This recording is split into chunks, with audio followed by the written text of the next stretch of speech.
Hi there. So if you're watching this video, you probably own a Kubota cab tractor and you are probably having trouble with your heater blower in the cab. Just want to clarify, this video is for the 4610, which is what I have here. What follows, I had it apart and it's now back together. Everything works fine. All set for use. Passengers are all ready to go here. So two things. First, the early 2000s vintage of the Grand L series, the 4610, I think the 3710, the 5030, I can't remember which they are exactly, but I'll list that in the text somewhere. That's what this applies to. If you own a newer tractor, I'm not sure this will help you, but I can't say it won't. But the blower motor parts are cross-referenced for a series of Grand Ls that are, again, about that vintage, number one. Number two, if you have a dealer do this repair, or even if you buy Kubota parts, you are going to pay too much, probably by at least $1,000. This is a repair that can be done for less than 50 bucks, and I can assure you it works fine. So, but it's not something that you necessarily want to do outdoors, you know, in the cold like this, unless you're Canadian or something. But generally, this is on the medium scale of how difficult to repair. It's actually an easy repair in terms of it doesn't need a lot of special tools or anything, but it is fairly involved. And if you're just getting to the point where you do your own fluids changes and filters and stuff, this might be a little beyond you. But for most mechanics, people that do their own maintenance, it's not a problem. It's just going to take a little bit of time.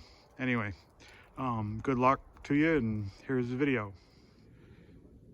So I'm got a bit of a situation here with my Kubota. It's a 4610 Grand L Hydro with a cab, and the blower motor gave up on me, the heater blower, which means on a beautiful winter day like this, is a perfect day for working with your hands outdoors. You can't plow snow because the cab ice is up inside. So I'm going to tell you, this isn't a step-by-step, or everything you need to do is just to kind of give you some information you're going to need if you do have to pull the cab top and work on that motor. First thing is, you're going to have to lift that lid right there. That's it. I couldn't find much online about how to do it, but it's really not very hard. There's a gasket that goes all the way around, and there's about 10 bolts that screw up into the lid. They're these big long ones like that, that come up from inside the cab. That's the first thing you're going to do. That's the blower motor I replaced. That's the heater blower. I've cut off the leads there to reuse that plug.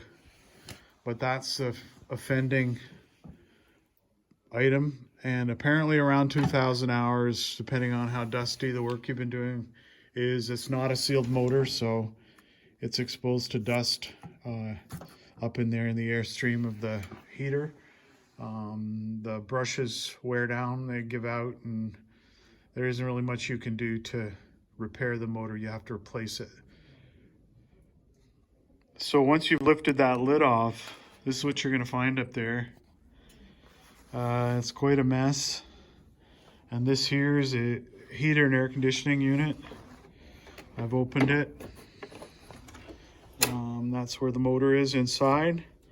Unfortunately, it bolts up from below. You can see there the screws are coming up into it from below. And so to replace it, I don't have a service manual, but it was pretty clear this unit is going to have to come out. Unfortunately, this is plumbed in. Both the heater and the air conditioner have hose connections, and I was hoping to do it without draining the whole damn thing, which turns out I was able to do that. But it's not a simple repair. This is going to take a few hours and a lot of disassembly and screwing around. But the first thing you need to know is that those motors, that little fan motor down there, if you buy a Kubota part from a dealer or you order it online as a Kubota replacement part, whether you're getting it from a Kubota parts dealer or you're getting it from a ag parts dealer or even off eBay, those damn things are listed at $700 to $900. That's right. That's not a mistake. That is all of the places list them for that as a Kubota replacement. That is a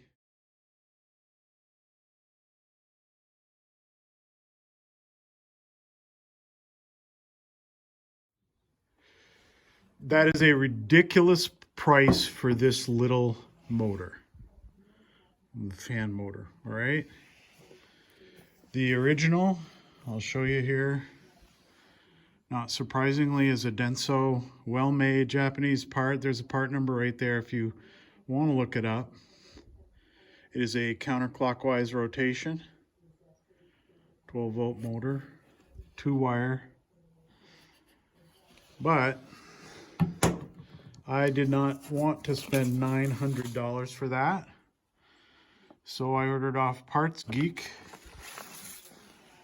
and I got I think it's a unimotor, made in Canada, $34 blower motor. This you can find this or a facsimile to that that fits a Toyota Corolla 1980 to 86.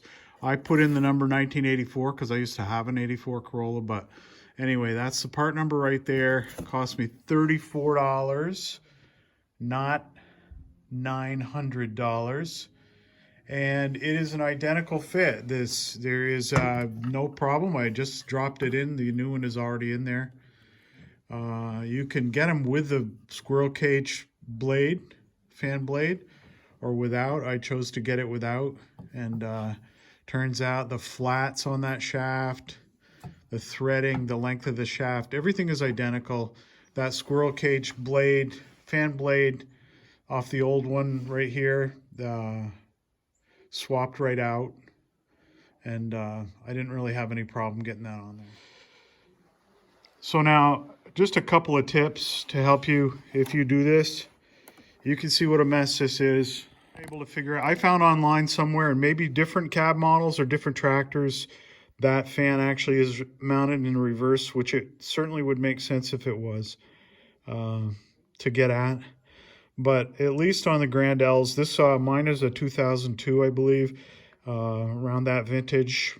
I think the 3710, probably that whole up to the 5030. I think most of those cab tractors probably have the same part and the same challenge if you have to replace it, which is that this whole air conditioning unit right here is going to have to come out in order to get at it. That's the top right there. That's what you got inside of it. And here's the tip that I want to give you that will help you make your life a little easier, is about 25 screws to get this apart. It's got a sealed gasket here around the edges you'd expect. But right here, there's a T-clamp that holds this, which I believe is a heater element.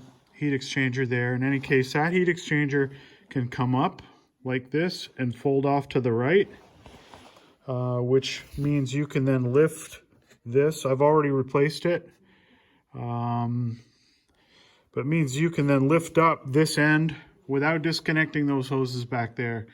You can lift up this end of the this heater or HVAC unit, I guess, and it's not easy. I actually found that I had